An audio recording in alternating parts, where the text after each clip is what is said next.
नमस्कार मित्रांनो, ही गाय गेल्या 4-5 दिवसापासून काही खात नव्हती आणि रिकम्बन्सी आपण ज्याला म्हणतो की जनावर एका जागेवर बसल्यानंतर त्याला उठताही येत नाही अशी त्याची परिस्थिती होती. तिला डायरियाचा पण प्रॉब्लेम होता मोठ्या प्रमाणामध्ये. 8 दिवसापूर्वी तिला लूज मोशनचा प्रॉब्लेम असल्यामुळे खूप जास्ती प्रमाणात डिहायड्रेशन होतं. त्याला आपण 3rd डिग्री डिहायड्रेशन म्हणू.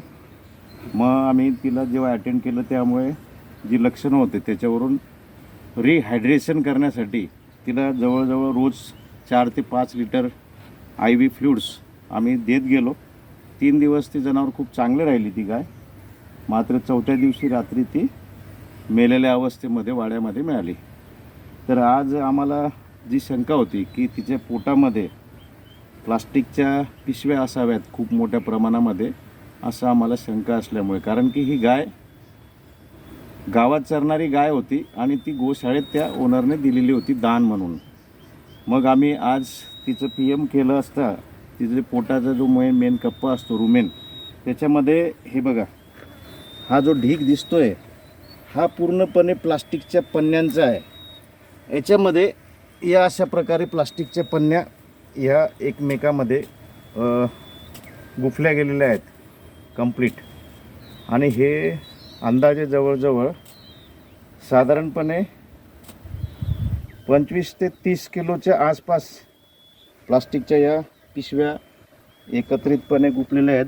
आपण बघू शकतात की ते एकमेकापासून वेगळं देखील होत नाही असं हे अवजड असं मटेरियल आहे.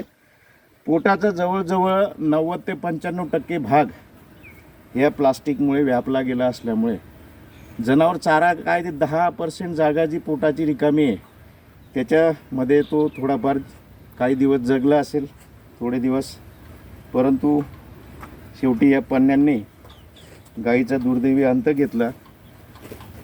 माझी सर्व नागरिकांना विनंती आहे की आपल्या घरातलं जे बासी अन्न असतं ते अन्न आपण प्लास्टिकच्या पिशवीमध्ये टाकून बाहेर टाकून देतो, कचऱ्याच्या पेटीमध्ये किंवा कुठल्या तरी ओपन स्पेसमध्ये.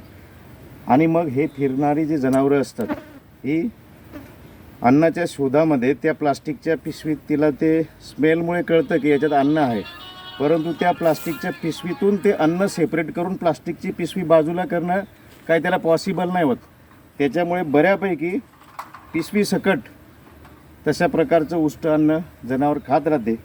खाता मग ज्यावेळेस अशी परिस्थिती निर्माण होते त्यावेळेस इंडायजेशन, ॲसिडोसिस, लूज मोशन्स असे प्रॉब्लेम निर्माण व्हायला लागतात.